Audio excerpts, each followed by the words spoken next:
আমাদের মতো অধম জীবকে উদ্ধার করবার জন্য দুটি বাহু তুলে জীবের দ্বারে এলেন। আপনারা বলুন, মহাপ্রভু যদি না আসতো তাহলে কৃষ্ণকে আমরা জানতাম না। মহাপ্রভু যদি না আসতো তাহলে মহামন্ত্র হরিধ্বনি হরে কৃষ্ণ মহামন্ত্র নাম আমরা শিখতাম না। তিনি যদি না আসতেন তাহলে আমাদের মতো অধম জীব হরিপথের পথিক হতো না। কিসের অভাব ছিল মহাপ্রভুর, যার জন্য কাঙালে বেশি জীবের দ্বারে হরিনাম দিলেন? এখানে তত্ত্ব বলল, কাঙালে যদি না হও তবে ভগবানকে পাবে না। প্রশ্ন করবেন, কাঙাল মানে কি এই যে আপনি ছেঁড়া জামা কাপড় পরে রাস্তা দিয়ে ঘুরবেন পাগলের মতো, একে কাঙাল বলে? না না, আপনি সবকিছুই করবেন, মনটাকে গোবিন্দের প্রতি কাঙাল রাখবেন। যদি নিজের মনকে কেউ গোবিন্দের প্রতি কাঙাল রাখে বাবা, তবে গোবিন্দের কৃপা পাওয়া যায়। যেমন রামকৃষ্ণ পরমহংসদেব মা কালীকে বলতো মা খা মা খা মা খা, মা বাধ্য হয়ে হাত বাড়িয়ে বলতো দে দে দে। মায়ের রামকৃষ্ণের হাতে মা খেত, এই জেনে এক শিষ্য ঠাকুরকে জিজ্ঞেস করছে, ঠাকুর তুমি যে বলো মা খা মা খা, মা কি তোমার হাতে খায়? হ্যাঁ রে খাই। কই আমার হাতে যে খায় না? কি করে খাবে? ডাকার মতো ডাক, দেখবি মা খাবে। ছেলে বলল, আমি তো বুঝতেই পারি না কাকে ডাক বলে, তুমি যেমন ডাকো আমি তেমন ডাকি, ডাক আবার কেমন? ঠাকুর বলল, ওরে আকুলতা চাই ব্যাকুলতা চাই, ভগবান আসবে। ছেলে বলল, আমি বুঝতেই পারলাম না কাকে আকুলতা কাকে ব্যাকুলতা বলে। ঠাকুর বলল, তবে আই সালা। ঠাকুরের কথায় কথায় দেখবেন সালা বলতো। সালা মানে কি? সা মানে মুক্তি, আল্লাহ মানে নৌকা। এই জন্য বারবার রামকৃষ্ণদেব কথায় কথায় সালা বলতো, আই সালা। চুলের মুঠিটাকে ধরে গঙ্গার ঘাটে কিছুক্ষণ ডুবিয়ে রাখলো, যখন ওঠালো তখন বললো, হ্যাঁ রে তোকে যখন জলে ডুবালাম তখন তোর ভেতরটা কেমন করছিল? ঠাকুর, আমার ভেতরটা আকুপাকু আকুপাকু করছিল। ওরে ভগবানকে ডাকবার সময় তোর মন যদি আকুপাকু করে, ভগবান কি না এসে থাকতে পারে? আমাকে যদি জিজ্ঞেস করেন, প্রদীপবাবু এতদিন কীর্তন করছেন আপনি কত টাকা করলেন? আমি হয়তো বলতেই পারি আমি 1 কোটি টাকা করলাম। অনেকে বলবেন, বাবা আপনার বিষয় তো 1 কোটি। আপনি বললেন তাহলে আপনার আশ্রয়টা কেমন, বাড়িটা? বলবো 4 তলা যাবেন। বাহ, আপনার বিষয় 1 কোটি আর আশ্রয় হলো 4 তলা। এ কথা বলে কারা? আমার মতো মূর্খ যায়। প্রকৃত ভক্ত বৈষ্ণবকে জিজ্ঞাসা করুন, হ্যাঁ গো তোমার বিষয় কি? তিনি বলবেন, বিষয় হলো ভগবান কৃষ্ণ আর আশ্রয় হলো শ্রীমতী রাধা রানী। যিনি কৃষ্ণকে বিষয় করতে পেরেছেন আর রাধাকে আশ্রয় করতে পেরেছেন, তার মতো ধনী ধনী পৃথিবীতে আর কয়। যেদিন প্রচন্ড বৃষ্টি হয়ে যায়, যেদিন প্রচন্ড বৃষ্টি হয়ে যায়, ঘর থেকে বেরোতে পারি না, আমরা পুরুষ মানুষ কি বলি? আজকে দিনটা খুব খারাপ গেল গো, 1 টাকা রোজগার হলো না, বলে না বাড়ির লোকে। কিন্তু লক্ষ্য করুন, এই দিনটা আমাদের জীবনে দুর্দিন নয়। আমাদের জীবনে দুর্দিন সেই দিন যেদিন আমরা সারাদিনের মাথায় একবার কৃষ্ণ নাম করতে পারবো না। আমাদের জীবনে সেই দিনটা হচ্ছে দুর্দিন। যদি এইরকম ভাবে সংসারে কেউ বাস করতে পারে, তবে সেই কৃষ্ণ কৃপা পায়, বাকি কেউ পায় না। তবে আপনাদের আসরটি খুব সুন্দর, জায়গাটা ছোট হলেও খুব মনোমুগ্ধকর জায়গা। কিন্তু দুঃখ লাগছে একটাই, এত এত মায়েরা দাদা ভাইরা এরা সব দাঁড়িয়ে আছে, কতক্ষণ দাঁড়িয়ে থাকতে পারবে? অনেক মানুষ পেছন থেকে ঘুরে গেছে কিন্তু জায়গা পায়নি। আসুন আসরটা সম্পর্কে একটু বলি। আকাশের শোভা চন্দ্র যেমন, চন্দ্রের শোভা তারা। আকাশের শোভা চন্দ্র যেমন, চন্দ্রের শোভা তারা। ব্রজের শোভা কৃষ্ণ যেমন, নদিয়ার শোভা গোরা। পুকুরের শোভা পদ্ম যেমন, পুকুরের শোভা পদ্ম যেমন। পদ্মের শোভা অলি অলি, হরিনামের শোভা তেমনি রে ভাই যত ভক্তমণ্ডলী। আজকে ভক্তমণ্ডলী এবং ভক্তিমতী মায়েদের আবির্ভাবে এই আসরটা সুন্দর হয়ে উঠেছে। স্বয়ং মহাপ্রভু যখন কীর্তন করতেন, আস্তে শব্দ নয়, স্বয়ং মহাপ্রভু যখন কীর্তন করতেন হাতটা নিচু করে না হাতটা উঁচু করে? একবার উঁচু করা যাবে? 2-4 জন বলছে যা গরম পড়েছে বেশ পাখা করছিলাম, তারপর হাত তুলতে বলছে। না না, হাত উঁচু করা যাবে একবার মহাপ্রভু কীর্তন করতেন। আচ্ছা বেশ বেশ বেশ, এবার নামান নামান, অতক্ষণ উপায় নেই, আস্তে আস্তে। আচ্ছা মহাপ্রভু যখন কীর্তন করতেন তখন হাতটা উঁচু করে করতেন, তাই তো? একজন ভক্ত জিজ্ঞেস করছে, ঠাকুর তুমি যে হাতটা উঁচু করে কীর্তন করছো তোমার হাতে ব্যথা হয় না? বলে ব্যথা আবার হয় না। বলে তাহলে নামাও। ঠাকুর বলছে নামাবো কি করে? তোরা তুলছিস না ওই জন্য নামাচ্ছি না। বলছে ঠাকুর এই দেখো আমি তুলে দিলাম, এবার নামাও। বলছে না, তোদের পেছনে যারা আছে তারা, আপনাদের বলি নেই, বলছে তোদের পেছনে যারা আছে তারা তুলছে না ওই জন্য আমি হাত তুলে আছি। মহাপ্রভু বললো পেছনে বলতো ওই পেছনে নয়, তোদের পরের জন্মে যারা আসবে আমার হাত তোলা না থাকলে তারা হাত তুলবে না, তাই জন্ম জন্মান্তর ধরে আমি শুধু শুধু শুধু আমাদের মঙ্গলের জন্য মহাপ্রভু হাত তুলে আছে তা নয়। প্রত্যেকটি জীব পরবর্তী ক্ষেত্রে আমাদের সংসারে আসবে ছেলে মেয়েরা, তাদের মঙ্গলের জন্য মহাপ্রভু হাতটা তুলে আছে। আচ্ছা আমরা হাত তুলি কখন? আস্তে আস্তে। আমরা হাত তুলি কখন? যখন দেখবেন রাস্তা দিয়ে টোটো অটো পেরিয়ে যায়, ও দাদা বাজারে যাবো। আর হাত তুলি কখন? যখন দেখবেন জলের মধ্যে ডুবে যায়, হাত ওঠাতে আমরা উঠতে পারি না, তখন এরকম করে তুলি কেন? যদি বেঁচে যায়। আর হাত তুলি কখন? যখন দেখবেন মাথার মধ্যে হাত দিয়ে বোঝা নেই। তাহলে মহাপ্রভু কি টোটো ধরতে গিয়েছিল? ছিল না তখন। আচ্ছা মহাপ্রভু কি জলে ডুবে গিয়েছিল? না না। তাহলে মহাপ্রভু কি বোঝা বইছিল? যদি বলুন মহাপ্রভু বোঝা বইছিল, তাতেও না বলছেন, কিন্তু তত্ত্ব বলছে মহাপ্রভু বোঝা বইছিল। বলছে তাহলে দেখতে পাচ্ছি না কেন যে বোঝা বইছিল? এইদিকে সব চোখে সবকিছু দেখা যায় না। যেমন হাত যদি কেটে যায় খালি চোখে দেখা যায়, কিন্তু হাত কেটে যদি হাড় ফেটে যায় খালি চোখে দেখা যায়। ডাক্তারের কাছে গিয়ে এক্সরে করে তারপর জানা যায় হাড় ফেটেছে কিনা। তাহলে আপনি ভগবানের ভাব বুঝবেন কি করে? না গুরুরূপী ডাক্তারের কাছে গিয়ে প্রেমরূপী নয়নের উন্মিলন করবেন, তবেই একমাত্র ভগবান। এই জন্য মহাপ্রভু হাতে বোঝা নিয়েছিল। কেমন বোঝা? দেখতে পাই না কেন? মাইরা বাবা যখন মেয়ের বাড়ি যায় আপেল কলা লেবু মিষ্টি সব থলেতে নিয়ে যায়, ওটা দেখা যায়। কিন্তু আরেকটা জিনিস কিন্তু দেখা যায় না, অনুভব করতে হয়। বাবা মেয়ের জন্য নিয়ে যায় কি প্রেম আর ভালোবাসা, ওটা অনুভব করতে হয়। তাই নিতাই চাঁদ কি করছে, প্রেমের বোঝা নিয়ে, মহাপ্রভু প্রেমের বোঝা নিয়ে প্রত্যেকটি জীবের দ্বারে হাত তুলে আসছে। কাল থেকে একজন একজনকে দেখলে জয় নিতাই বলবেন। একজন মুসলমানকে দেখলে পরিচয় থাক আর না থাক, একজনকে দেখলে দেখবেন হাত তুলে বলে আসসালামু আলাইকুম, আরেকজন বলে ওয়ালাইকুম সালাম, তার মানে কি ঈশ্বর তোমার মঙ্গল করুন, আরেকজন বলে ঈশ্বর তোমার মঙ্গল করুন। লজ্জার ব্যাপার আমাদের। আমি যদি আপনার বাড়িতে এসে বলবো দাদা জয় নিতাই, আপনি দরজা বন্ধ করে ঢুকে যাবেন, মনে মনে ভাববেন তোমার নিতাই তোমার কাছে থাকা আমার দরকার নেই। না না, এতে হাসি নয়, এটা আমাদের লজ্জা। এই দিকে তাকাবেন, বাড়িতে বেলুন ফুলাচ্ছেন, কেক কাটছেন বাচ্চার জন্মদিনে, কিন্তু মহাপ্রভুর যেদিন জন্মদিন লজ্জা আমাদের জানতেই পারি না কবে মহাপ্রভুর জন্মদিন। একমাত্র কারা জানে, তিলক সেবা করে জানা, প্রসাদ সেবা করে জানা, তারা প্রত্যেকদিন ভগবানকে স্মরণ করে, তারা জানে মহাপ্রভু কবে এসেছিল। আর আমরা যারা সংসারবদ্ধ জীব, খালি আমার করে বললাম সোনার মালা, না না আপনাদের বলি না যারা মালা পড়েছে, সোনার মালা পড়লাম, অনেক কিছু করলাম, কিন্তু একবার আপনি সোনার মালা পড়ুন, আপনি সব করুন, আসল জায়গাটা ঠিক রাখবেন। দেখবেন বিশ্ব সুন্দরী পেপারে দেয় না, বিশ্ব সুন্দরী একজনের নাম দেয়, ওই মেয়েটা কি বিশ্বের সবার চাইতে দেখতে সুন্দরী? না না, ও শুধু সুন্দর নয়, ওর গুণাবলীটাও সুন্দর। একজন মেয়ে সোনার মালা পরবে, ভালো কাপড় পরবে, এটা তার সুন্দরতা নয়, তার ভেতরে একটা সুন্দরতা আছে, যে গোবিন্দের ভজনা করে তার ভেতরটা সব চাইতে সুন্দর। ওই জন্য আপনারা গোবিন্দের ভজনা করুন, আপনার ভেতর সুন্দর হয়ে যাবে। আমাকে একজন জিজ্ঞেস করেছিল, একটি মেয়ে, গতকাল আমি গান গাইছিলাম কোলাঘাটের কাছে, তো আসরে এত মানুষ জায়গা দিতে পারে নাই বলে ওনারা মাঠে আসর করেছিলেন। তো মাঠের মধ্যে আসর হচ্ছে, এত লোক মাঠেও পর্যন্ত কোলাচ্ছে। তো কীর্তনে শেষে একটা মেয়ে এসে বললো দাদা আমাকে আশীর্বাদ করুন। বলে কি? আমি বিউটি পার্লারে কাজ করি, কাজ যেন আমার বেড়ে যায়। বললাম আপনি তো বিউটি পার্লারে কাজ করেন, আমিও তো বিউটি পার্লারে কাজ করি। দাদা আপনিও করেন? বলে হ্যাঁ হ্যাঁ, আপনি বিউটি পার্লারে কাজ করে মানুষের বাইরেটা সুন্দর করার চেষ্টা করেন, আর আমি এমন বিউটি পার্লারে কাজ করি মানুষের ভেতরটাকে ভালো করবার। এই জন্য মা শারদা একটি দামি কথা বলেছেন যে অপরের দোষ দেখবার আগে নিজের দোষগুলোকে শেষ করো, তবে তুমি মানুষ হতে পারবে। তুমি যদি চোর হও, অন্ধকার রাস্তাতে যাও, একজন লোক রাস্তা দিয়ে এলে তাকেও তুমি চোর ভাববে। আর তুমি যদি সাধু হয়ে যাও, অন্ধকার রাস্তাতে একজন এলে তাকেও তুমি সাধু ভাববে। কেন? তোমার চোখ যেমন হবে তোমার দেখা তেমন হবে। এই জন্য আপনাদের কাছে বলে রাখি, চেত দর্পণ মার্জনং ভব মহাদাবাগ্নি নির্বাপনং শ্রেয়া কৈরবচন্দিকা বিদ্যাবোধ জীবনং আনন্দ বুদ্ধিবর্ধনং প্রতিপদং পুণ্যমৃত সাধনং সর্বাত্ম সবনং পরং বিজয়তে শ্রীকৃষ্ণ সংকীর্তনম। এই কথাগুলো বললাম, বুঝতে অসুবিধা হচ্ছে মায়েরা। চেতনার আয়নাটা পরিষ্কার করুন। কেমন ভাবে করবেন? যেমন বাজার থেকে যে আয়না কিনবেন ওতে আপনার আমার মুখ দেখা যায়, কিন্তু ভেতরে প্রত্যেক একটা আয়না আছে চেতনার আয়না, এতে আপনার আমার মুখ দেখা যায় না, কিন্তু ভগবান কৃষ্ণের মুখ দেখা যায়। বাজার থেকে যে আয়নাটা কিনলেন ওটা ময়লা হয়ে গেলে আমরা কস্টিক সোডা দিয়ে ঘষে দিই আর চাপা করে জল দিয়ে ধুয়ে দিই। আর এই হৃদয়ের মধ্যে যে চেতনার আয়না আছে এ যদি ময়লা হয়ে যায়, তবে হরিনাম নামক কস্টিক সোডা আর নয়নের জল দিয়ে ধুয়ে মুছলে আমাদের চেতনার আয়না পরিষ্কার। মায়েরা, যার ভেতরে চেতনার আয়নাটা পরিষ্কার হয়ে আছে সে তো ভগবানকে দেখতে পায়, আনন্দময় হয়ে যায়। আনন্দ বুদ্ধিবর্ধনং। দেখবেন কেউ যদি রাস্তা দিয়ে মদ খেয়ে পেরিয়ে যায়, তবে ও দেখবেন পৃথিবীতে সবচাইতে আনন্দময় পুরুষ। কেন বলুন তো? ও আপনাদের এদিকে নাই, আমাদের ওদিকে কথা বলছে। এদিকে আছে? এদিকে নাই, একবারে নাই। দেখবেন যত রাত বাড়বে এখানেও দু চারটা আছে না থাকা নয়, কারণ আমি যখন এলাম তখন আমি দেখেই বুঝে নিচ্ছি পার্টি রয়েছে। হরে কৃষ্ণ। তো থাক, ওরাও জগাই মাথায় দল হলো গোবিন্দের কৃপা পেতে পারে। তবে বলে রাখি মায়েরা, মাতাল দেখবেন মাঝে মাঝে ঠিক কথা বলে। যেমন একটা আসলে আমি গান গাইছি, প্রচুর ভক্তের সমাগম, একজন মাতাল মাঝ পথে উঠে বলছে প্রদীপ বাবু, ওই আপনি তো সবাইকে বোঝাচ্ছেন, এবার আমাকে বোঝান। কমিটি তখন বললো ঘাড় ধরে বেটাকে বের করতো, মাঝখানে বসে উঠতো, বললাম দাঁড়ান, কিছু বলার দরকার নেই, কি বলছে বলি, যাতে মাতাল হতে পারে লাইনে ঠিক আছে। কি বলছে দেখুন, দাঁড়ান আমার কথা উত্তর দিন। বলে কি? যে হরিনাম করে সেও মরে, আর যে বেটা করে না সেও মরে। করলেও যদি মরে, না করলেও যদি মরে, না করাটাই ভালো। ও ঠিক বলে, ও কিন্তু লাইনের কথা বলছে। বলছে করলেও যদি মরে, না করলেও যদি মরে। না, আপনারা অনেকে বিচার চিন্তা করছেন, উনি ঠিকই বলেছেন। না না, উত্তর আছে, যেমন প্রশ্ন আছে তেমন উত্তর আছে। হরিনাম করে যারা মরে তাদের মরা কেমন, আর হরিনাম না করে যারা মরে তাদের মরা কেমন। বাড়িতে বিড়াল দেখেছেন তো? যদি বলুন হ্যাঁ। না, বিড়াল দেখবেন যখন বাচ্চা হয় তখন বাচ্চাকে কেমন করে নিয়ে যায়, এক জায়গাতে কোনো জায়গা কোলে করে নিয়ে যায়। ঠিক ঠিক ঠিক। দাদারা বলছে মুখে করে, মায়েরা বলছে হ্যাঁ। আমি তো বুঝতে পারছি, মানে আপনি কি আর ভুল বলবেন, ঠিকই বলছেন। কীর্তন শুনতে হয় মন লাগিয়ে। কেন বলুন তো? ভগবান বলছে মন মনা ভাবা, তোমার মনটা আমাকে দাও, আমি আমার মন তোমাকে পরিপূর্ণ দিয়ে দেব। এই জন্য বলে রাখি মায়েরা। তো বিড়াল যখন তার বাচ্চাকে নিয়ে যায়, দাঁতে চেপে নিয়ে যায়, কষ্ট দিতে দিতে না প্রেম সে নিয়ে যায়? জোরে বলুন হ্যাঁ। বিড়াল যখন তার বাচ্চাকে নিয়ে যায় দাঁতে চাপে, কিন্তু আঁচড় পায় না। কিন্তু যখন ইঁদুরকে নিয়ে যায় এত জোরে কষ্ট দিতে নিয়ে যায়, নিতাই গৌর হইবল হয়ে যায়।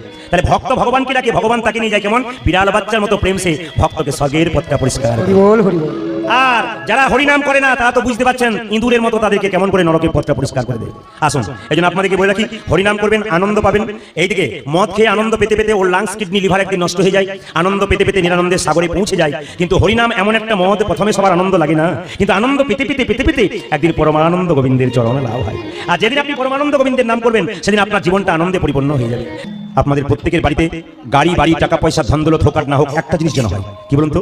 প্রত্যেকের বাড়িতে একটা করে কৃষ্ণ ভক্ত সন্তান হয়। প্রশ্ন করবেন কৃষ্ণ ভক্ত সন্তান চাইলেন কেন, টাকা চাইলেন না কেন, গাড়ি চাইলেন না কেন? কেন কৃষ্ণ ভক্ত সন্তান চাইলাম জানলাম না? একটা কারণে। সচিমাতা নিমাইকে বলেছিল, নিমাই তোর বাবার পিণ্ডটা দিয়ে হয়। নিমাই বলেছিল, মা পিণ্ড দিলে কি হয়? সচিমাতা বলেছিল, পিণ্ড দিলে 7 বংশোদ্ধার হয়। সঙ্গে সঙ্গে নিমাই বলেছিল, মা তুমি তো বলছো পিণ্ড দিলে 7 বংশোদ্ধার হয়, কিন্তু কোন বংশে একজন কৃষ্ণ ভক্ত সন্তান জন্ম নিলে তার 7 বংশ নয়, তার 14 বংশ। আপনাদের এই সুন্দর গ্রামে এসে কমিটির দাদা ভাইদেরকে একবার অভিনন্দন জানাই। আমি সবার নাম জানি না, কিন্তু প্রশান্ত ভাইয়ের নাম জানি, যেহেতু ওর সঙ্গে আমার আজকে কথা হচ্ছিল। এদের কমিটির সবাইকে আমি অভিনন্দন জানাই। আরো সুন্দর অনুষ্ঠান হোক আপনাদের, এবং পরবর্তী ক্ষেত্রে ভালো ভালো কীর্তনী এসে আপনাদের এই আসরটাকে আরো মনমোহিত করুক, এটা প্রভুর কাছে প্রার্থনা করবো। আর তার আগে শুরু করবো আজকের লীলা। একটু ইচ্ছা ছিল একটু ভক্তের কথা বলবো, কিন্তু কিছু মনে করবেন না, বারবার বলাটা খুব খারাপ লাগে। একটু ভক্তের কথা বলবো। ভক্তের কথা বলতে গেলে এটা সাউন্ডটা খুব ক্লিয়ার দরকার, এদের কাজগুলো খুব ভালো দরকার। এই জন্য যখন এটা নিয়ে তখন কৃষ্ণ নাম করলে, কৃষ্ণের কথা বললে একটু ঠিক করা যায়। এই জন্য এটা আপনারা শুনেছেন লীলাটি, একটু ছোট করে বলবো। আজকে ভগবান শ্রীকৃষ্ণের কালিয়নাগের কথা আজকে বলবো। প্রত্যেকের শরীরে কিন্তু কালিয়নাগ আছে, বিষ আছে। ও মাইরা, বিষ কিন্তু প্রত্যেকের মুখে আছে। এই বিষকে অমৃত করতে গেলে কি করতে হবে মা? সোদা মাখা, মধু মাখা, হরিনাম করতে হবে। একটু শুনবেন, প্রত্যেকের মুখে বিষ আছে, প্রত্যেকের মুখে। এই বিষকে যদি অমৃত করতে হয় তাহলে আপনি হরিনাম করবেন। যেমন রামকৃষ্ণ পরমহংসদেব বলেছেন, তোর বাড়িতে যদি কেউ যায় তাকে দুটো মিষ্টি জল দিতে পারিস আর না পারিস, দুটো মিষ্টি কথা অন্তত বল। এটা দিকে নজর রাখবেন। কি বললাম? বাড়িতে কেউ গেলে দুটো মিষ্টি জল না দিতে পারলো, দুটো মিষ্টি কথা বললে অন্তত মন শান্তি হয়ে যায়। মুখেই বিষ, এদিকে মুখেই বিষ আছে, মুখেও অমৃত আছে। আমার দিকে তাকাবেন। এই জগতে যার মুখ ভালো, যার মুখের ভাষা ভালো, জগতে গুরু বেনে যেতে পারে। বলে কিরকম? বাবারা বলবেন না, মায়েরা বলবেন। আমাদের মুখের ভেতরে কটা দাঁত থাকে? 52। মাঝে মাঝে কিছু মনে করেন, মাঝে মাঝে টেস্ট করছে আর কি, এটা কেমন আছে। বাবারা তো, দাদা তো জানেন। এই দিয়ে তাকান, আপনাদের মুখের ভেতরে দাঁত কটা আছে? 32। আচ্ছা, খুব ভেবে উত্তর দেবেন, কিন্তু হট করে উত্তর দেবেন না। জিভ কটা আছে? দুটো। 2-4 জন চুপ করে হলো, তাহলে 2-3টে হতেও পারে। কীর্তনিয়া জানে চুপ থাকাটাই বুদ্ধিমানের কাজ। এইদিকে মাইরা, তাহলে বুঝিয়ে দিই আপনাদেরকে, খুব দামি কথা, মহাজনীদের কথা। জিভ আমাদের একটা, আর দাঁত কটা? 32টা। আচ্ছা বলুন তো, দাঁত আর জিভের মধ্যে মারামারি হয় না? যে বলুন হ্যাঁ না, মাঝে মাঝে হয়, সবাই জানে। তো একদিন 32 জন দাঁত জীবকে বলছে, আমরা যদি ইচ্ছা করি তোকে 32 টুকরো করে কেটে রাস্তায় ফেলতে পারি। কি বলছে? আমরা 32 জন, তুই একা ইচ্ছা করলে 32 টুকরো করে তোকে মাটিতে ফেলে দেবো। জীব তখন বলছে, তোরা 32 জন হতে পারিস, আমি একা হতে পারি, ইচ্ছা করলে একজনেই 32 জনকে মুখ থেকে সরিয়ে দিতে পারি। তখন দাঁতগুলো রেগে গিয়ে বলছে, কি বললি? তুই একা আমাদের এখান থেকে সরিয়ে দিবি? জীব বলছে, হ্যাঁ, এমন একটা কাজ করবো, তোরা 32 জন সরে যাবি। বলছে কিরকম? রাস্তা দিয়ে কোনো লোক পেরিয়ে যাবে, এমন গালি দেবো, এক চড়েই 32 জন চলে যাবে। ঠিক বলে নাই? ও লাইনের কথা বলেছে। এই জন্য মা, মুখের মধ্যে অমৃত আছে, মুখের মধ্যে বিষ আছে। কাদের মধ্যে বিষ আছে? এদিকে কাদের মধ্যে বিষ আছে? যে গুরু মানে না, গোবিন্দ মানে না, বাবা মানে না, মা মানে না, কৃষ্ণ মানে না, এদের মুখে বিষ আছে। অমৃত কাদের মুখে আছে? যারা কৃষ্ণ কথা, হরি কথা বলতে পারে, শুনতে পারে, এদের মধ্যে অমৃত আছে। এরা দেখবেন 2-4 দিন লাফালাফি করে, তারপর কি হয়? নিতাই গৌর হরি বল হয়ে যায়। ছাগল দেখেছেন তো? ছাগলের যখন বাচ্চা হয় তখন বাচ্চাগুলো খুব লাফালাফি করে। বাচ্চাগুলোকে জিজ্ঞেস করে ছাগলের মাটা, এত লাফাচ্ছিস কেন? এই তো আশ্বিন মাস ঢুকছে, কাশ ফুল খাবো। বাচ্চাগুলো বলছে কাশ ফুল খাবো। মা তখন মুখ বেঁকিয়ে বলছে, সামনে দুর্গা পূজা আছে, আগে হার কাটটা পেরো, তারপর তুই কাশ ফুল খাবো। সংসারে লাফালাফি করেন না কেন বলুন তো? সংসারের হার কাটটা পেরোন, তবে লাফালাফি নিতাই গৌর হরি বল হয়ে। এই জন্য বলি রাখি আপনাদেরকে, মানুষ কুলে জন্মগ্রহণ করেছেন, এমন কিছু কর্ম করুন যেন যাবার আগে মানুষ বলতে পারে, আহ, লোকটা খুব কৃষ্ণ ভক্ত ছিল, আহ, মেয়েটা খুব কৃষ্ণ ভক্ত ছিল, জানবেন ইনি যাচ্ছেন স্বর্গে। আপনার মৃত্যুর পর যদি কেউ বলে এ লোকটা গেল ভালো হলো, গ্রামটা শান্তি পেল, জানবেন ইনি যাচ্ছেন নরকে। আপনি যদি সংসারে এসে ভালো কাজ করেন, আপনি যখন মরবেন তখন মনে হবে যেন ঘুমাচ্ছি। আর আপনার যদি খারাপ কাজ হয়, সংসারে মানুষের সঙ্গে অন্যায় অত্যাচার হয়, তাহলে আপনারা বুঝে নেবেন এই সংসারে আপনি যখন মরবেন আপনার মুখটা বিভৎস বিকৃত হয়ে যাবে, লোকে দেখতে যাবে, আর কি বলবে জানেন? ওগো দিদি, বেকার গেলাম, 4 দিন ঘুম হলো না, ইনি যাচ্ছেন নরকে। আর যিনি মৃত্যুর পর যেন ঘুমিয়ে মনে হচ্ছেন, ইনি যাচ্ছেন স্বর্গে। এই জন্য জন্ম হোক যথাযথা, কর্ম যেন ভালো হয়। আসলে কালিয়নাগ পূর্বজন্মে ছিল রাজা চন্দ্রধ্বজ। জোরে বলুন, কি ছিল? একবার বলুন। আচ্ছা, তার পেটে একবার প্রচন্ড যন্ত্রণা হয়ে গেছিল, কিন্তু কোনো ওষুধে ভালো হয় নাই। একজন কবিরাজ বলছে, তোমার পেটের রোগ ভালো হবে, তুমি যে রাজবাড়িতে বাস করো তার পেছন দিকে একটা সরোবর আছে, ওকে একটা রাজহাঁস খেলা করছে, ওকে ধরে এনে তাকে হত্যা করে তার পিত্তটা খেলে তোমার পেটের রোগ ভালো হবে। রাজহাঁসকে ধরে আনা করার রাজা, রাজহাঁস কেঁদে কেঁদে বললো, রাজা মশাই, আমাকে না মেরে যদি আপনার পেটের রোগ ভালো হয়, আমি একটা উপায় বলি। বলে বলো। যে সরোবর থেকে আমাকে ধরে আনলে, সেই সরোবরের উত্তর দিকে একটা গাছের মধ্যে এক মুনি বসে আছে, ওই মুনির চরণ ধোয়া জল তুমি যদি পান করতে পারো, তোমার পেটের রোগ ভালো হয়ে যাবে। যখন এই কথাটি বলেছে, রাজা কি করলো মা? একটা সোনার পাত্র নিয়ে মুনিকে বললো, মুনি তোমার ডান পাটা এগিয়ে দাও। যখন ডান পাটা এগিয়ে দিল, ওর মধ্যে পুঁজ আর রক্ত, ছি, এই জল আমি পান করতে পারবো না। মুনি বাবা, তুমি তোমার বাঁ পাটা এগিয়ে দাও। ওরে বাবা, যখন বাঁ পাটা এগিয়ে দিল, পুঁজ রক্ত তো রয়েছে, ছোট ছোট পোকা কিলবিল কিলবিল করছে, ছি, এই জল আমি পান করতে পারবো না। তবে রাজা একটা ভালো কাজ করেছিল, কি? বৈষ্ণবের চরণ ধোয়া জল মাথায় করে বাড়িয়ে এনেছিল। রাজার 2জন স্ত্রী ছিল, 2জন পত্নী। তারা কেঁদে কেঁদে বললো, স্বামী, এত বড় অন্যায় তুমি করলে, বৈষ্ণবের চরণ ধোয়া জল পান করলে না, তুমি মাথায় করে আনলে, দাও দাও দাও দাও, আমাদেরকে দাও। 2জন স্ত্রী ভক্তি করে সেই জল যখন পান করলো, তখন মুনি ক্রোধে ক্রোধান্বিত হয়ে ছুটে এসে বললো, এ রাজা, তুমি আমার চরণ ধোয়া জলকে অপমান করলে, আমি তোমাকে অভিশাপ দিলাম, তোমার সর্পকুলে জন্ম হোক। চন্দ্রধ্বজ রাজা কেঁদে কেঁদে বলল, হে মুনিবর, অভিশাপ যদি দিলে আমায় সর্বকরি জন্ম তবে আশীর্বাদ দাও যেন গোবিন্দের চরণ লাভ করতে পারি। যেই না বলেছে মস্তকে লাভ করতে পারি। মুনিবর বলল, ওরে রাজা চন্দ্রধ্বজ, তোকে আশীর্বাদ দিলাম, তুই যেহেতু বৈষ্ণবীর চরণ ধ্বজল মাথায় করে এনেছিস, আশীর্বাদ দিলাম একদিন ভগবান শ্রীকৃষ্ণের নিত্য তোর মাথার উপরে হবে। ও মাইরা, সাপের মাথায় কি দেখেছেন? জোরে বলুন, কি দেখেছেন? চক্র দেখেন নাই? এই চক্রটা আসলে কি বলুন তো? কৃষ্ণের চরণ চিহ্ন। ওই যে সাপকে দূর থেকে দেখলে একটু প্রণাম করতে হয়, যার চক্রটাকে কেন? ওটা কৃষ্ণের চরণ চিহ্ন। তাই কালিয়নাগ রূপে জন্ম নিল কালীদহের জলে কে? না, রাজা চন্দ্রধ্বজ। আচ্ছা বলুন তো, এখানে একটা প্রশ্ন আসতে পারে, কালিয়নাগ কালীদহের জলে আছে, সেই জলটা বিষ হলো, কিন্তু দেখবেন আপনাদের হাওড়া জেলায় আমি খুব কম দেখেছি, হতে পারে থাকতে পারে, আমাদের বীরভূমে গেলে দেখবেন 100টা পুকুরের মধ্যে অন্তত 40টা পুকুরে পদ্ম ফুল থাকে। আপনাদের এখানে এখন চোখে পড়ে না, হয়তো হতেও পারে থাকতে পারে। আচ্ছা, যে পুকুরে পদ্ম ফুল থাকে মা, সেই পুকুর আসতে কথা নয়, যে পুকুরে পদ্ম ফুল থাকে সেই পুকুরে দেখবেন একটা সাপ থাকে। সাপটার নাম কি? সাপটার নাম কি? পদ্মনাগ। আমরা খবরে শুনেছি বা দেখেছি যে পদ্ম ফুল তুলতে গিয়ে অনেক মানুষ সাপের কামড়ে মারা যায়। তো এত বিষাক্ত পদ্মনাগের যে পদ্ম ফুল তুলতে তুলতে ওই পুকুর থেকে আর আসতে পারে না, ওইখানেই মরে যায়, এত বিষ। তাহলে এখন প্রশ্ন হচ্ছে, সেখানে পদ্ম ফুলে পদ্মনাগ থাকে, সে বিষ ছাড়ে না সেই জলটাতে, কিন্তু কালিয়নাগ বিষ ছাড়লো কেন? একটাই তত্ত্ব আছে, বলে কি না, জেনে রাখবেন সবাই। কুরুক্ষেত্রের যুদ্ধে কৃষ্ণ জয়লাভ করার পর সবাইকে সবকিছু দিল, কিন্তু কালিয়নাগ কেঁদে কেঁদে বলেছিল, হে গোবিন্দ, আমাকে তুমি এখান থেকে উদ্ধার করো। ভগবান কর্ণপাত করে নাই। কালিয়নাগ মনে মনে ভাবছিল, তোমার সঙ্গে প্রেম করে তোমাকে না পেলে তোমার সঙ্গে শত্রুতা আরম্ভ করবো। কেন? হিরণ্যকশিপু তোমার সঙ্গে শত্রুতা করেছিল, তোমাকে পেয়েছিল, আমি প্রেম করলাম, পেলাম না, আমি শত্রুতা আরম্ভ করবো। কার সঙ্গে? না, আমি জলের মধ্যে এমন বিষ ঢালবো যে জলটা যখন বিষময় হয়ে যাবে, এই বিষের বাতাস যখন চারিদিকে ছড়িয়ে যাবে, কত পশু পাখি ওই পথ দিয়ে পেরিয়ে যাবে, তারা যখন বিষের জ্বালায় ছটফট করবে, কানতে কানতে তোমায় ডাকবে, আর এখানেই মরবে, আমাকে কোথাও যেতে হবে না, তুমি যখন এখানে ছুটে আসবে, আমি এখানে বসেই তোমার চরণ লাভ করব। আপনি মালা তিলক নিয়েছেন, আপনাকে ভক্ত মানাই, আপনি নেন নাই, আপনাকে মানাই না, তা নয়। ভেতরটাকে সাজাতে পারলে সব চাইতে ভালো সাজানো যায়। একটু বুঝিয়ে দিই, যারা বাইরে থেকে আমরা যাকে শত্রু মনে করি, সে শত্রু নয়, সে বড় ভক্ত। প্রশ্ন করবেন কি, রামের সবচাইতে বড় শত্রু আমরা মুখে মুখে সবাই জানি, কে বলুন তো? জোরে বলুন তো, কে? একটু জোরে বলবেন। রাবণ। আচ্ছা, আপনারা সবাই জানেন যে রামের সবচাইতে বড় শত্রু রাবণ, কিন্তু রাবণের মতো বড় ভক্ত আছে কজন? একটু বুঝিয়ে দিই আপনাদেরকে। রাবণ বিয়ে করেছিল কত মেয়েকে জানেন? 10,000 মেয়েকে। এই 10,000 মেয়েকে বিয়ে করার পর আরেকটা মেয়েকে বিয়ে করেছিল, তার নাম মন্দোদরী। এতে মন্দোদরী কিছু বলে নাই, কিন্তু একটা ঘটনা ঘটালো, রাবণ কি? সীতাকে হরণ করলো। আচ্ছা মায়েরা, আপনারা সবাই জানেন সীতা জনক রাজার মেয়ে, কিন্তু আপনারা ভুল জানেন, সীতা হলো রাবণের মেয়ে। একটু তত্ত্বটা বুঝিয়ে দিই, তাহলে বুঝতে পারবেন সীতা কিরকম করে রাবণের মেয়ে। একটু মন দিয়ে শুনবেন। বলছে, রাবণ একবার কর আদায় করতে গেছিল, ট্যাক্স। কার কাছে? মুনি ঋষিদের কাছে।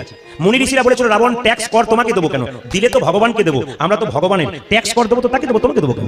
রাবণ তখন রেগে গিয়ে বলেছিল, আমি রাজা, যা খুশি তাই করতে পারি, আমি যা চাইবো তাই দিতে হবে। মুনি ঋষি বললো, আমাদের কোনো অভাব নাই, আমাদের দেহ আছে, নিয়ে নাও, আমরা দিয়ে দেবো।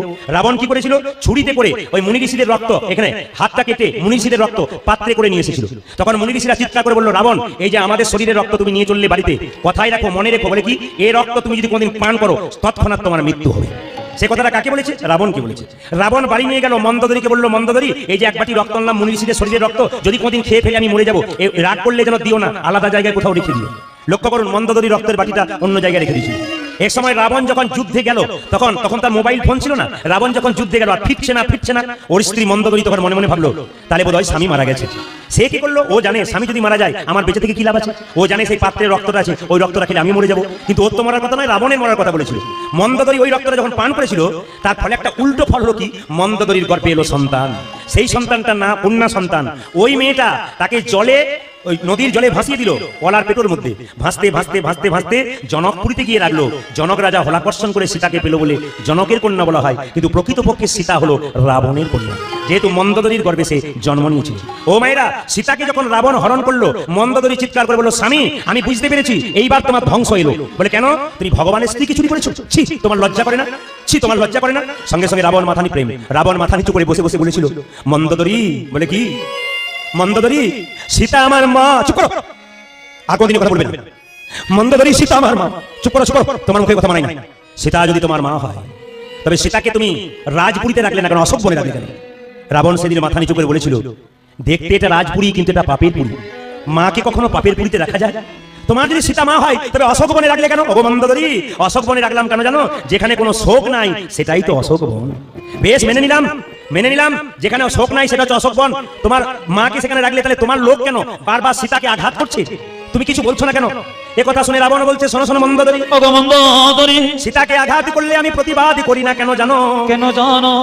এই জগতে নদীতে যদি নৌকা বাঁধা থাকে, আর সেই নৌকায় যদি কেউ বারবার আঘাত করে, তবে কেউ ছুটে আসুক আর না আসুক, নৌকার মালিক কিন্তু ছুটে আসে। সীতা হলো পরপারের নৌকা, বারবার সীতাকে আঘাত করলে কেউ ছুটে আসুক আর না আসুক, সীতাপতি রামচন্দ্র ছুটে আসেন। তখন আমাকে বাইরে কোথাও যেতে হবে না, আমি ঘরে বসেই চরণ লাভ। চরণ রাবণ কত বড় ভক্ত দেখো। কে কে একাদশী করেন হাত তুলবেন তো। একাদশী যারা যারা করেন হরিবাসরে একটু হাত তুলবেন। বেশ, যারা করেন তারা তুললেন, অনেকে করেন তবু তুললেন না, অনেকে আবার করেন না তারা তুলেন নাই। কিন্তু মহাপ্রভুর সামনে একাদশী করলে হাত তুলতে হয়। একবার সবাই তুলুন, যারা করেন হাত তুলুন। একাদশী বাচ্চাটা করে, বহুত আচ্ছা বহুত আচ্ছা বহুত আচ্ছা। সবচাইতে খুশির ব্যাপার, ওইটুকু একটা বাচ্চা হাত তুলেছে, আমি ভাবলাম করে না, কিন্তু ও করে। এইদিকে তাকাবেন। ধ্রুব 5 বছর বয়স ছিল, ওকে ধর্ম শেখাতে হবে। ও মাইরা এইদিকে তাকাবেন। মা যদি ভালো হয় বাচ্চা ভালো হবে, মা যদি খারাপ হয় বাচ্চা অবশ্যই খারাপ হবে। প্রশ্ন করবেন বাবার দোষ দেবেন না, আপনাদের তো 100-এর মধ্যে 70% আপনাদের, ওদের 30%। বলবেন কেন বলুন তো? বাবা তো জন্ম দিয়ে ব্যবসা করতে যায়, কাজ করতে যায়, বাচ্চার কোলেই তো মায়ের কোলেই তো বাচ্চা থাকে, দায়িত্ব তো মায়ের বেশি। এপিজে আব্দুল কালাম বলেছে মায়ের কোলটা 1000টা স্কুলের সমান। খুব ভালো করে কথাগুলো শুনবেন, জীবন সুন্দর। মায়ের কোলটা 1000 স্কুলের সমান কেন? মা আমাদের ভাষাটা মাতৃভাষা না পিতৃভাষা? জোরে বললেন। কেন পিতৃভাষা নয়, কেন মাতৃভাষা? বাবা তো জন্ম দিয়ে কাজে চলে গেছে, আর মা কি করেছে? সোনা আমার, মানিক আমার, ধন আমার, বড় হবি, নাম রাখবো, চাকরি করবি, বিয়ে হবে, সব কাহিনী কে বলে? মা বলে। আর মায়ের ভাষাটা বাচ্চা শুনতে পায়, ওই জন্য মাতৃভাষা আমাদের হয়। খুব যুক্তির কথা শুনবেন। যুক্তি নইলে মুক্তি নেই, যুক্তি নইলে কীর্তন নেই। এই যে যুক্তির কথাগুলো শুনবেন, আপনাদের লাভ আছে। একাদশী আপনারা করেন। আজকে একাদশীর তত্ত্বটা বলবো এই জন্য, আজকে যে জন্য ঘরে থাকতে পারে না ভগবান, যদি ভক্ত তাকে ডাকে, একটু বুঝিয়ে দেবো আপনাদের। লক্ষ্য করুন, একাদশী যারা যারা করেন ভালো করেন। একাদশী নিয়ম হচ্ছে কি, একাদশীর জন্ম বৃত্তান্ত একটু জানতে হবে। একাদশী ছেলে না মেয়ে, একটু জোরে বলবেন। এখন অনেক দাদা বলেছে মেয়ে, অনেকে চুপচাপ আছে, অনেকে কেউ ছেলেও বলেছে, কেউ মেয়েও বলেছে। দু একজন বলছে ছেলে, দু একজন বলছে মেয়ে। সেই ভোটের সময় হয় না, কিছু চালাক পার্টি আছে, দুপক্ষেই মুড়ি খায়, কাকে ভোট দেয় অন্তর্যামী ছাড়া কেউ জানে না। এই জন্য আপনাদের বলে রাখি, দুপক্ষেই, মানে একটা তো লেগে যাবে না। না, এদিকে লাগাবেন, মন দিয়ে শুনবেন। একাদশী ছেলে না মেয়ে একটু বুঝিয়ে দিই। এদিকে একাদশীর জন্ম কোথা থেকে? ভগবান বিষ্ণুর শরীর থেকে। বলবেন কি করে জন্ম হলো? অসুর যুগে যুগে আছে, অসুর যুগে যুগে আছে। একজন অসুর ছিল, তার নাম মূর্খ। কি নাম বললাম? মূর্খ। ময়া হস্তু ধর্ষণর। কি বললাম? মূর্খ। মূর্খ। এই অসুরটা দেবতাদের সঙ্গে যুদ্ধ করলো, দেবতাদেরকে হারালো। দেবতারা ভগবান বিষ্ণুর চরণে পড়ে কেঁদে বললেন, প্রভু, বলে কি এই মূর নামক অসুর বারবার অত্যাচার করে, একমাত্র তুমি পারো ওকে বশ করতে। ভগবান কি করলেন মা? মূর নামক অসুরের সঙ্গে যুদ্ধ করলেন। কত বছর? 100 বছর। কত বললাম? 100 বছর। যুদ্ধ করতে করতে একবার ভগবান বিষ্ণু হেরে যাবার ভান করে একবারে পর্বতের গুহাতে ঢুকে পড়লেন। মূর নামক অসুর মনে মনে ভাবলো, এইবার তুই কোথায় যাবি? এবার তো তুই বেরোতেই পারবি না, এখানে শেষ করে দেবো। যখন মূর নামক অসুর ভেতরে ঢুকতে যাচ্ছে গুহার ভেতরে, ভগবান বিষ্ণু তার শরীর থেকে এক অপূর্ব জ্যোতি সৃষ্টি করলেন। আর সেই জ্যোতি থেকে সৃষ্টি হলো কি? একটা সুন্দরী রমণী। সেই মেয়েটি জন্ম নিয়ে সঙ্গে সঙ্গে মূর নামক অসুরকে হত্যা করলেন। আর যখনই হত্যা করলেন, ভগবান বিষ্ণু মেয়েটাকে বলল, বারে তোর ক্ষমতা তো কম নয়। বলে কেন? আমি যাকে হত্যা করতে পারলাম না, তুই তাকে হত্যা করলি। মেয়েটি কেঁদে কেঁদে ভগবানের চরণে পড়ে বলল, প্রভু, তোমার শরীর থেকে আমি সৃষ্ট, তোমার শক্তিতে আমি শক্তিময়ী, আমি তো তোমার দ্বারাই ওকে হত্যা করলাম, আমাকে অপমান করছেন কেন? ভগবান বিষ্ণু বলল, বেশ, মেনে নিলাম। পৃথিবীতে তুই থাকতে চাস? বলে হ্যাঁ। কোথায় থাকতে চাস?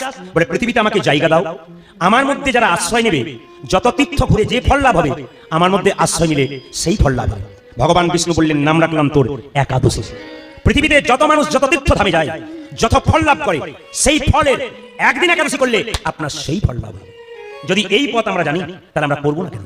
মুসলিম সমাজে দেখবেন 30 দিন রোজা রাখে ছোট ছোট বাচ্চাগুলো।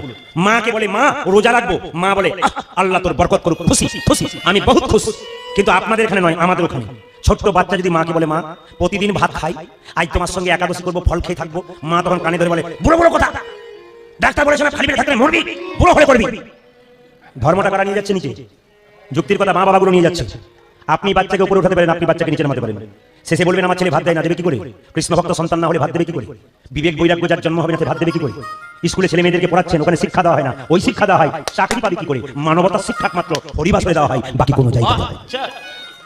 আচ্ছা, আপনারা বলবেন যুক্তির কথা, আমেরিকা থেকে ছেলে ভারতবর্ষে আসে, আর ভারতবর্ষ থেকে ছেলে আমেরিকায় যায়, কারা সংখ্যায় বেশি আসে?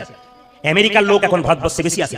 ভারতবর্ষে যে ছেলেটা কম্পিউটার ইঞ্জিনিয়ারিং করেছে, 1 নম্বর জায়গা আছে, আমেরিকাটাকে কিনে নেয় কেন? অর্থনীতিতে আমেরিকা বড়, পরমার্থনীতিতে ভারতবর্ষ। এই জন্য কিনে নেয় কেন? ওকে কম্পিউটার ইঞ্জিনিয়ার করেছেন আপনি, আমেরিকা কিনে নিয়েছে টাকা দিয়ে, টাকা রোজগার করে ভারতে ফিরে। আর আমেরিকার কম বয়সের ছেলেগুলো ওরা জানতে শিখেছে টাকা নয় বিষ। জপমালা হাতে নিয়ে ওই নবদ্বীপে মায়াপুরে এসে ধুলোতে বারবার গৌর গৌর লেখা। ওরা বুঝতে পেরেছে টাকা নয় বিষ, ওরা বুঝতে পেরেছে পরমার্থের দিকে চলতে হবে। আমেরিকা থেকে কত মানুষ, বিদেশ থেকে কত মানুষ হরে কৃষ্ণ নাম করতে পারে না। চীনের মানুষ যারা করোনা নিয়ে এসছে, তারা পর্যন্ত আজকে নবদ্বীপে মায়াপুরে হরে কৃষ্ণ বলতে পারে না। হলে কিন্ন হলে কিন্ন কিন্ন কিন্ন হলে হলে হলে নাম হলে। ওরা বাংলা ভাষা ভালো বলতে পারে না, কৃষ্ণ বলে। লজ্জা আমাদের, ওদেরকে দেখি আমরা একবার হরিবল বলতে পারি না। বলুন সম্মান কারা জানাচ্ছে? আমরা না বিদেশি লোক। বিদেশ থেকে মানুষ এসে এখান থেকে নিত্যানন্দ মহাপ্রভুকে কিনে নিয়ে যাচ্ছে, আর আমরা আমাদের দেশে ভগবানকে বিক্রি করে দিচ্ছি। এর চাইতে লজ্জা কি? দেখবেন আপনার নবদ্বীপ মায়াপুরে গিয়ে আমাদের মানুষ সব হোটেল করেছে, ব্যবসা করেছে টাকা রোজগার করার জন্য, আর ওরা এসেছে গোবিন্দ পাওয়ার জন্য। তফাৎটা দিতে হবে। আমার গ্রামের একজন গিয়েছিল ওই নবদ্বীপ মায়াপুরে, তো আমেরিকার কোন একটা ছেলে, এইটুকু বাচ্চা ছেলে, নামের মালা ঝোলা নিয়ে কীর্তন করতে করতে চলে যাচ্ছে। তো বলছে, আমাকে বলছে, প্রদীপ কি করলাম জানিস? বলে কি? ওকে ধরে গালটা জুড়ে টেনে দিলাম, লাল রঙের চেহারা তো, টেনে দিলাম, রক্ত মতো হয়ে গেল। তো আমি ভাবলাম রেগে যাবে, তো আমাকে কি বলছে জানিস? হরে কৃষ্ণ হরে কৃষ্ণ। আমি তখন হেরে গেলাম রে, আমার মনে হলো ওর পাটাকে ধরে কাঁদি। আমি রাগে ওর যেখানটা টেনে দিলাম, আর ও রাগ না দেখে আমাকে বললো হরে কৃষ্ণ হরে কৃষ্ণ। তখন বুঝলাম ওরা কি করতে এসেছে আর আমরা কোন জায়গায় আছি। কীর্তন শুনে কি লাভ আছে যদি আসল জায়গায় ধরে রাখতে না পারলেন? কীর্তন শুনে কি লাভ আছে যদি মহাপ্রভুকে সম্মান দিতে না পারলেন? কীর্তন শুনে কি লাভ আছে সনাতন ধর্মকে যদি বাঁচাতে না পারলেন? শুধু এলেন না চটি গুটিয়ে পালিয়ে গেলেন, এটা কীর্তন নয়। এলাম বসলাম, চটি গুটিয়ে পালিয়ে গেলাম, জায়গাতে হচ্ছে না, চাপা পড়ে যাচ্ছি, এটা কীর্তন নয়। এখানে জানতে এসেছেন, শিখতে এসেছেন, হরিকথা বলতে এসেছেন, জীবনটাকে পরিবর্তন করতে এসেছেন। ওই দিন একাদশীর দিনে মায়েরা, একাদশীর আগের দিনে কিন্তু ব্রাশ করে নিতে হবে। একাদশীর আগের রাত্রিতে প্রত্যেককে ব্রাশ করতে হয়, জিভ ছুলে নিতে হয়। কেন? একাদশীর দিনে ওটা করতে পারবেন না। যে পেস্ট দিয়ে আপনি দাঁতটা মাজন করেন তার মধ্যে লবণ থাকে, ওই জন্য আগের রাত্রিতে করে নিতে হয়। যে পেস্ট দিয়ে আপনি মাজন করেন তাতে যদি আঁচড় পেয়ে মাড়ি কেটে যায় একাদশীর দিনে, তবে রক্ত বেরিয়ে গেলে আপনার হয় না। আপনি জিভ ছুলতে ছুলতে আপনার জিভ কেটে গেল, একাদশী হয় না। আপনি একাদশীর দিনে সবজি কাটছেন, তখন যদি আপনার আঙুল কেটে যায়, একাদশী হয় না। এই জন্য ছোট ছোট কথাগুলো বলবো, মন দিয়ে শুনবেন। পরের দিন একাদশীর দিনে আপনি যখন তুলসী গাছ থেকে পাতা তুলবেন, গাছ থেকে ফুল তুলবেন, তখন কিন্তু চুপচাপ তুললে হবে না, না বলে নিলে চুরি করে নেওয়া হয়। যখন তুলসী বৃক্ষের কাছে দেবেন, মায়েরা তো সবাই জানেন আপনাদের কাপড় থাকে, আপনার গলায় কাপড়টা নেন। দাদা ভাইরা গলায় কাপড় দিন কিংবা গামছা দিয়ে তুলসী মঞ্চে গিয়ে তুলসী মঞ্চকে বলবেন তুলসী গাছকে, হে বৃক্ষ মাতা, তুমি যে বক্ষ বিদীর্ণ করে তুলসী পাতা দিয়েছো, চয়ন করে গোবিন্দ সেবায় লাগাবো, তাতে যদি তোমার কোনো আঘাত হয় আমায় নিজ গুণে ক্ষমা করে দাও।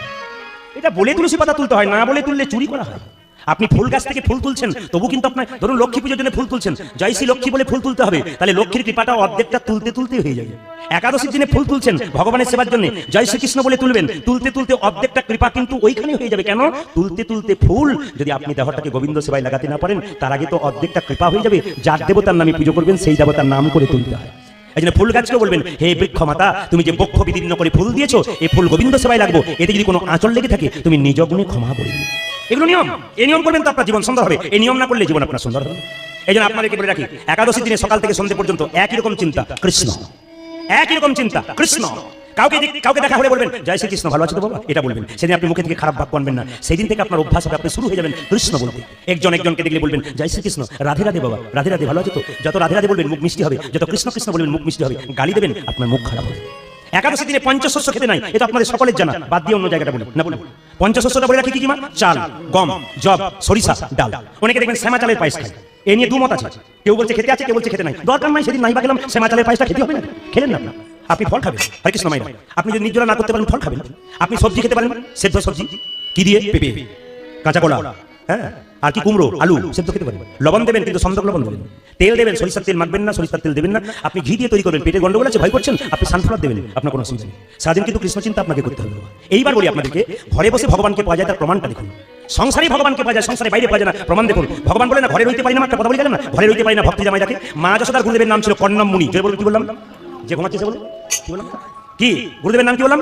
মা যশোদার গুরুদেবের নাম কর্ণমুনি। ভালো করে শুনলেন তো? কর্ণমুনি একাদশী করেছে পালন করবার জন্য। যশোমতীকে এসে বলছে, হে যশোদে, কালকে একাদশী করেছি, আজকে পালন করব, তুই আমায় চাল ডাল দে, অন্ন ব্যঞ্জন তৈরি করব। যশোমতী বলছে, গুরুদেব ভাগ্য করে আমার বাড়ি এসেছেন, আজকে আমি নিজে আপনার জন্য তৈরি করে দিই, তাহলে ক্ষতি হবে নাকি? ছোট্ট গোপাল তখন উঠানে খেলছিল, আর সঙ্গে সঙ্গে যশোমতী বলছে, আমি রান্না বান্না করে দিই, অন্ন ব্যঞ্জন তৈরি করে দিই, ক্ষতি আছে? গুরুদেব বলল, যশোমতী, তোরা হলি গোয়ালিনীর জাতি, তোদের হাতে খেলে হবে আমার ক্ষতি, তোদের হাতে খেলে হবে আমার ক্ষতি। ভগবান উঠানে বসে বসে মনে মনে ভাবছি, ওগো গুরুদেব, তুমি জাতির বিচার করলে আমি গোয়ালিনী, আমার মা গোয়ালিনী, তাদের হাতে খেলে হবে তোমার ক্ষতি, তবে দেখো আমি কোথায় এসেছি। ভগবান উঠানে বসে আছি বাবা, ছোট্ট গোপাল খেলা করছে। যুক্তিগুলো দেখবেন। এখন লক্ষ্য করুন, যেই না গুরুদেবকে চাল ডাল দিয়েছে, অন্ন ব্যঞ্জন তৈরি করে, গুরুদেব যখন এমনি করে শ্রীমধুসূদন, যারা ভক্ত হয়, যারা প্রসাদ ভোজন করে, যারা ভক্ত হন, যারা বৃহস্পতিবার দিন নিরামিষ খাবেন, অভক্ত যারা আছেন, অভক্ত কেউ নেই, ভক্ত সবাই হতে চলেছেন, কিন্তু যারা আমিষ খান, যেদিন নিরামিষ খাবেন, সেদিন শ্রীমধুসূদন বলে কি করবেন? কপালে ঠেকাবেন। যশোমতীর গুরুদেব কর্ণমুনি শ্রীমধুসূদন বলে কপালে ঠেকিয়েছে, আর কোথা থেকে ছোট্ট গোপাল এসে চপ চপ চপ চপ শব্দ খেতে শুরু করেছে।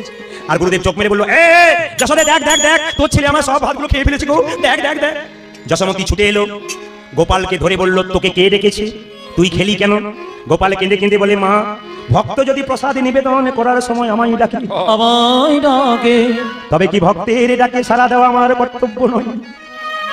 অন্তর দিয়ে কোনো ভক্ত যদি আমায় প্রসাদ নিবেদন করে, তবে এমনি এমনি প্রসাদ দিলে হবে। যদি কেউ চোখের জলে হা কৃষ্ণ প্রাণ গোবিন্দ, আমার চরণ ধুইয়ে দেয়, তাকে আমার প্রসাদে দেওয়ার কোনো দরকার নেই। এ জগতে গাড়ি বাড়ি টাকা পয়সা সব রইল, কিন্তু চোখের জল যদি গোবিন্দের চরণে না দিতে পারল, গোবিন্দের কৃপা আমার হবে না। তোমার কাছে নাই বা রইল ফুল, তুমি মন ফুলটা গোবিন্দের চরণে দাও। নাই বা রইল তোমার কাছে তুলসী পাতা, তুমি মন তুলসী গোবিন্দের চরণে দাও। তুমি গোবিন্দের চরণে দাও। যদি গঙ্গা জল নাই বা নাই বা রইল, তবে দু ফোঁটা নয়নের জল আমার চরণে দাও। বাবা যে জনে কৃষ্ণ বলি,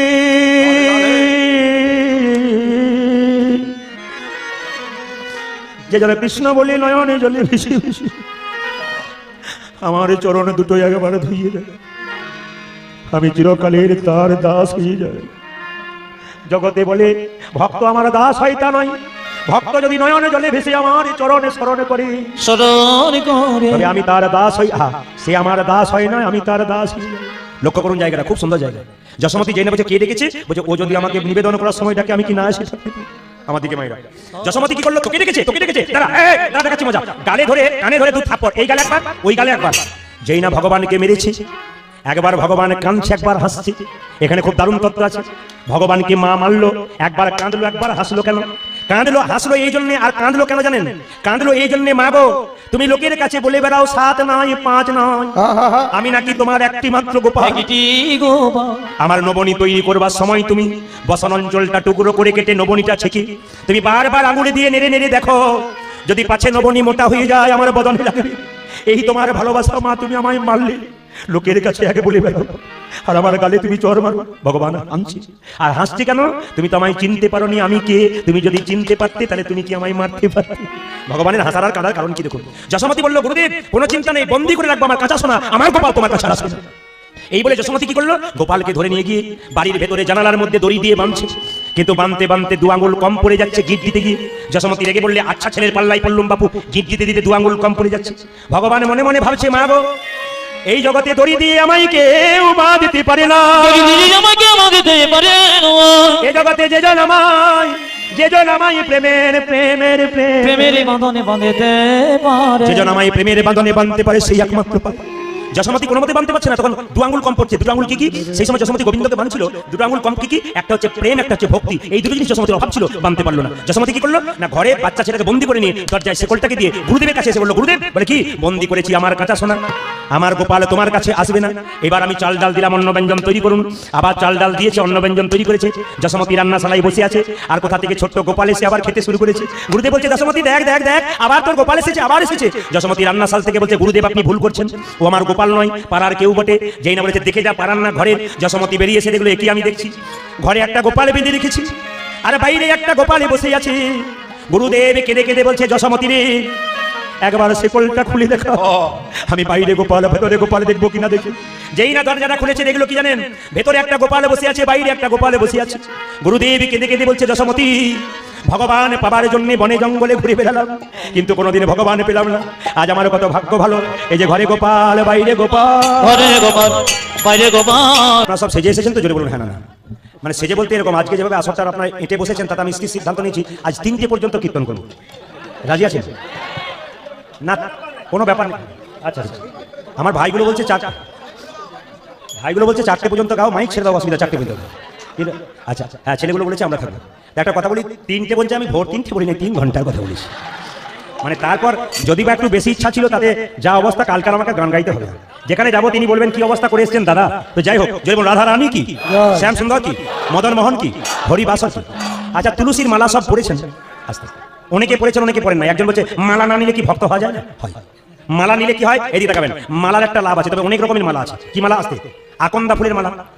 যারা যারা পড়েছে তারা জানে কত জ্বালা।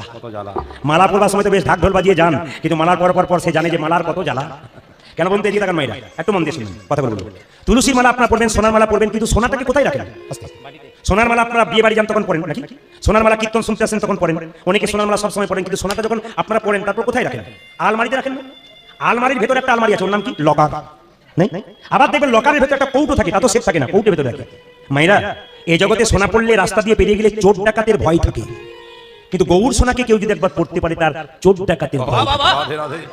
একটু বুঝিয়ে দিই, তাহলে প্রশ্ন করবেন গৌর সোনাকে কি দেখিয়ে দেখিয়ে পড়বো না, ওকেও যত্ন করে রাখবেন, ওটাও চুরি হবার ভয় আছে। কেন বলুন তো? কাম ক্রোধ লোভ মোহ মদ আশ্চর্য এই চোরগুলো বারবার চুরি করতে পারে, তার জন্য একেও লকারে রাখুন। প্রশ্ন করবেন একেও আলমারিতে রাখুন। প্রশ্ন করবেন তাহলে আলমারি কই, লকার কই, কৌটা কই? আমি বলে দেবো, আলমারি আমাদের দেহ, লকার আমাদের মন, আর কৌটো হলো মনের মণিকোঠা। দেহরূপী আলমারিতে মনের মণিকোঠায় কেউ যদি গৌর সোনাকে রাখতে পারে তার আবার নিতাই গৌর হরি বল হরি বল। এই জন্য রাখবার জায়গা আছে, জায়গাগুলোতে রাখবেন। হরে কৃষ্ণ। জায়গাগুলো শুনবেন, এদিকে দেখাবেন। তুলসীর মালা আপনারা অনেকেই পড়েছেন, যুক্তি অনেকেই শুনেছেন। আচ্ছা, আপনি হিন্দু না মুসলমান না খ্রিস্টান না জৈন, আপনাকে দেখে বোঝা যায় নাকি? যেমন হিন্দু হলে তুলসীর মালা থাকবে নাকি, তিলক থাকবে একটু, ও মায়েরা। মুসলমান হলে একটু টুপি থাকবে, একটু দাড়ি থাকবে, সব হয় আর কি। জৈন খ্রিস্টান থাকলে ওদের একটা ব্যাপার থাকে। কিন্তু আমি বলতে চাইছি আপনাদেরকে, অনেকে বলবেন প্রদীপ বাবু নাম দেখলেই তো বুঝবেন উনি হিন্দু না মুসলমান। এদিকে নাম দেখলেই তো বুঝবেন উনি হিন্দু না মুসলমান, নামে চেনা যায় না। কেন বলুন তো? কালকে আমি যেখানে গান গাইছিলাম, এরকম ছোট ছোট এরকম ছোট ছোট বাচ্চা দুটো সামনে বসছিল, জিজ্ঞেস করলাম তোদের নাম কি রে? তখন দুজন বলছে আমি বড় ভাই, ও ছোট ভাই, দু ভাই। কি নাম? বলছে আমার নাম আপেল, ওর নাম আঙ্গুর। আমি মনে মনে তোর বাবাকার ফলের দোকানে যাবার দরকার হবে না, আপেল আঙ্গুর বলেছে। আচ্ছা, আপেল আঙ্গুর নাম রাখলে চেনা যায় হিন্দু না মুসলমান না খ্রিস্টান না জৈন? কি করে চিনবেন? তুলসীর মালা আর তিলক দিয়ে চিনবেন। তুলসীর মালা পরবেন কেন? যুক্তিগুলো দেখবেন। মায়েরা বাড়িতে বেগুন গাছ লাগিয়েছেন, বেড়া দেবেন না? জোরে বলুন হ্যাঁ না। কেন বলুন তো? ছাগলে গরুতে ছিঁড়ে খাবে। তত্ত্ব কি বললো? কর্ণে গুরুদেব বীজ মন্ত্র দিয়েছে কৃষ্ণ প্রেমের অঙ্কুর হবে বলে, যদি তুলসীর মালা নামক বেড়া গলায় না দেন তবে কামিনী কাঞ্চন ছাগলে নিতাই গৌর হরি বল করে। এই জন্য আপনারা তুলসীর মালা গলাতে দেবেন। আর গলাতে দেবেন কেন? মা আমার দিকে তাকান। যারা সাপ নাচাতে আসে আমার দিকে, সাপ নাচাতে আসে, সাপ যারা নাচায় তারা দেখবেন হাতটা বারবার এরকম এরকম করে, আর সাপ বারবার দংশন করার চেষ্টা করে, কিন্তু করতে পারে না। কেন? যারা সাপ নাচায় তাদের ডান হাতটার দিকে লক্ষ্য করবেন, দেখবেন হাতের এই জায়গাতে একটা বেল্ট বাঁধা আছে। কিসের বেল্ট? না আমাদের মতো লাল নয়, কি এটা হচ্ছে তুলসীর মালার বেল্ট। কেন? এই বেল্টটা রয়েছে মানে কি? তুলসীর মালার সুগন্ধে সাপ চলে যায়। শুধু তাই নয়, আপনি মোটা তুলসীর মালা পড়ুন, বিজ্ঞান বলছে শাস্ত্র বলছে দুটো একই কথা বলছে, যে আপনি মোটা তুলসীর মালা পড়ুন, সাপের মাথায় পা দিয়ে অন্ধকারে চলে যাবেন, বুঝতে পারবেন না, সাপ আপনাকে কামড়াবে না। তুলসীর এক শক্তি আছে। সব জায়গায় বজ্রপাত হয়, তুলসী গাছে বজ্রপাত হয় না। তুলসীর মালা কণ্ঠে নিয়ে কেউ রাস্তা দিয়ে গেলে হাজার বজ্রপাত হাজার দিকে হয়, ভক্তের মাথায় কোনোদিন বজ্রপাত। এই জন্য আপনার তুলসীর মালা পড়বেন। তবে বলে রাখি, আমাকে অনেকে প্রশ্ন করে প্রদীপ বাবু আপনি তো তুলসী মালার কথা বলেন, কিন্তু মিথ্যে কথা দিনের মাথায় অনেকগুলো বলি, তাহলে কি পড়তে পাবো না? বললাম আপনি পড়বেন এবং পড়ার পর আপনি মিথ্যে ঝুড়ি ঝুড়ি বলবেন। বলে কেন বলবো না? আপনি তো এমনিতেই মিথ্যে বলেন, তো মালা পড়ে বলুন। তুলসী মহারানীর কৃপা হলে আপনার মিথ্যা আস্তে আস্তে কমে কমে সত্যের জায়গায় পড়বেন। আগে নেন তাকে, তবে তো আপনার কাজ হবে, না নিলে কাজ হবে কি করে? এই দিকে তাকান, এখানে একটা প্রশ্ন আছে। অনেকে বলে আর বলবেন না দাদা, জীব আমার লক লক করে, এদিক ওদিক খাই, মালা নেবো কি করে? না না, এটা কিন্তু মহাপরাধ। তুলসীর মালা পড়বেন অথচ আমিষ খাবেন, এ কিন্তু চলবে না, এ শাস্ত্রবিরুদ্ধ কাজ। তবে প্রশ্ন করবেন আমার ছেলে মালা নিতে ইচ্ছা করে, আমি মালা নিতে ইচ্ছা করি, মালা নেবো না, চিনবো কি করে হিন্দু না মুসলমান? বলে একটা কাজ করবেন, আপনি মালা নেবেন। কি মালা নেবেন? বাচ্চা ছেলে যখন সাইকেলে চাপা শিখে প্রথমে কি সিটে চেপে যায় না একবারে হাফ পেটেলে চাপে? জোরে বলুন একটু। প্রথমে হাফ পেটেলে চাপে, তারপর সিটে চাপে। আপনি কি করবেন? প্রথমে দশকর্মা ভান্ডারে যাবেন এবং সেখানে গিয়ে জিজ্ঞেস করবেন বেলের মালা আছে? আপনি বেলের মালা পড়বেন। আচ্ছা, ক্লাস 5-এ যে ভর্তি হবে তার তো ইচ্ছা এক সময় জাগবে, মাধ্যমিক পরীক্ষা দেবো, যখনই বেলের মালা নেবেন আপনার তো ইচ্ছা জাগবে একবার তুলসী মালা পড়বো। আগে আপনি মালা পড়তে শুরু, দেখুন আপনার মালা হয়ে যাবে, আপনি কৃপা হয়ে যাবে। তবে একটি জায়গায় বলছে প্রদীপ বাবু এখন মালা নিলে নিরামিষ খেতে হয় না। বলে কেন? আমিষ মাঝে মাঝে খাওয়া যায়। বললাম কিরকম? বলছে এখন মালা দেখেছেন? বললাম না তো। বলছে এখন প্যাক সিস্টেম মালা। আমার প্যাচ সিস্টেম মানে বুঝতে পারলাম না। বলছে রাত্রিবেলায় বিয়ে বাড়িতে নিমন্ত্রণ, বাড়ির সবাই যাচ্ছে, আমি পাচ্ছি না, মালা প্যাচ খুলে দিলাম। আবার সকালবেলায় এলাম, খেয়ে দিয়ে মালার প্যাঁচ লাগিয়ে দিলাম। বললাম প্যাঁচ লাগা পড়া করো না, নাহলে কিন্তু প্যাঁচেই পড়ে যাবে। ও মায়েরা, তুলসী আপনার আসতে, তুলসীর কথা যখন বললাম, আপনার তুলসী পাতা তুলবেন, কি কি বার তুলবেন না কারো জানা আছে? একবার জোরে বলুন তো। হ্যাঁ, শুধু দ্বাদশী বললে হবে না, আমি বলে দিই। একাদশীর দিন তুলসী পাতা তুলতে আছে কি নাই এই নিয়ে দু মত আছে, আপনি তুলবেন না। একাদশীর দিন তুলসী পাতা তুলবেন না, দ্বাদশীর দিন তুলবেন না। আর কি বার তুলবেন না? অমাবস্যার দিন তুলবেন না। আর কি বার তুলবেন না? পূর্ণিমার দিন তুলবেন না। আর কি? রবিবার দিন আর সংক্রান্তির দিন। প্রশ্ন করবেন তুলসী পাতা পঞ্চতত্ত্বে দিতে হয়। নিত্যানন্দ মহাপ্রভু, অদ্বৈত শ্রীবাস গদাধর 5 জন আছে, কার চরণে দেবেন কার চরণে দেবেন না, শাস্ত্র কি বলে দেবেন মন দিয়ে শুনবেন। বলছে বজেন্দ্র নন্দন যেই শচীসুত হলো সেই বলরাম হইল নিতাই। বজেন্দ্র নন্দন কৃষ্ণ যদি গৌর হয় তবে আপনি মহাপ্রভুর চরণে তুলসী পত্র দিন। বলরাম হইল নিতাই, আপনি নিতাইয়ের চরণে দিন। অদ্বৈত মহাবিষ্ণুর অবতার তার চরণে দেবেন। দেবেন না কার চরণে? গদাধরের চরণে আর শ্রীবাসের চরণে। শ্রীবাস নারদ ভক্তি তত্ত্ব দেবেন না, গদাধর রাধা তত্ত্ব শক্তি তত্ত্ব ওনাকে দেবেন না। তবে বলি গুরুর যখন ছবি থাকবে আপনি গুরুকে তুলসী পত্র দেবেন না, না পায়ে নয় তার বুকে দেবেন। হ্যাঁ, চন্দন মাখিয়ে দেবেন, সাবধান থাকবেন। গুরুর বুকে যখন তুলসী পাতাটা দেবেন তখন যেন তুলসী পাতার সঙ্গে চন্দনটা গড়গড় করে পায়ে না লেগে যায়। কৃষ্ণের পুজো করবেন আর আর দেবতার পুজো করবেন, সব ফুল আপনি এক জায়গায় রাখতে পারবেন না। কৃষ্ণের পুজোর জন্য ফুল আলাদা, দেবদেবীর ফুলের জন্য পুজোর জন্য আলাদা, দুটো মিক্স করবেন না, তাহলে আপনার কৃপা হবে না, নিয়ম আছে। এবার বলে রাখি, তুলসী পাতাটা তুলবেন যখন মায়েরা, তোলার পরে আপনি গোবিন্দ চরণে দেবেন, কিন্তু মাথায় রাখবেন গোবিন্দকে ভোগ দেবেন, সেবা দেবেন, দুটো তুলসী পত্র গোবিন্দের চরণে দেবেন। কোন আঙ্গুলে দেবেন? আমাদের দিতে হয় কোন আঙ্গুলে? আমার দিকে তাকান, এটা হচ্ছে বৃদ্ধাঙ্গষ্ঠী, এটা হচ্ছে কি হরে কৃষ্ণ, এটা হচ্ছে কি তর্জনী, এটা কি মধ্যমা, এটা কি অনামিকা। অনামিকা মানে নাম নাই তা নয়, অ মানে ভগবান বিষ্ণু, অ অক্ষরে ভগবান বিষ্ণুকে বোঝায়, এটা ভগবান বিষ্ণুর আঙ্গুল। এই আঙ্গুলটা করে এরকম করে তুলসী পত্র দিতে হয়, কোনো মতে এরকম নয়, এরকম নয়, মাথায় রাখবেন এইটা। শাস্ত্র বলছে এরকম করে তুলসী পত্র দেবেন। কেন দেবেন? এইখান থেকে কিন্তু এই দেখেন, এইখান থেকে কিন্তু কি শুরু হয়েছে, এখান থেকে দেখবেন যারা গুরুমন্ত্র নিয়েছেন দেখবেন এই আঙ্গুল থেকে শুরু হয়েছে, মানে এটা পুরোপুরি ভগবান বিষ্ণুর আঙ্গুল, এই জন্য এই আঙ্গুল থেকে দিতে হয়। তুলসী পাতা যখন তুলবেন ভিজে কাপড়ে তুলবেন না, কেন? ভিজে কাপড়ে জল পায়ে পড়লে, মন্দিরে পড়লে অপরাধ হয়। আপনি তুলসী পাতা তুলবেন দাদা ভাইরা, গামছা পরে তুলবেন, ধুতি পরে তুলবেন, গলায় কাপড় দিয়ে তুলবেন। গলায় কাপড় দেওয়া মানে কি বিনয়ী ভাব হয়, এই জন্য গলায় কাপড়টা সবাইকে দিতে হয়। তুলসী পাতা তুলবার সময় মাথায় রাখবেন পাতা বা গাছের ডাল যেন ভেঙে যায়, ভেঙে না যায়। ভেঙে যদি যায় কৃষ্ণের চরণ অপরাধ করা যায়। প্রশ্ন করবেন তুলতে তুলতে ভাঙতেই পারে, হ্যাঁ হ্যাঁ ভাঙুক, ক্ষতি নাই, কিন্তু কৃষ্ণ নাম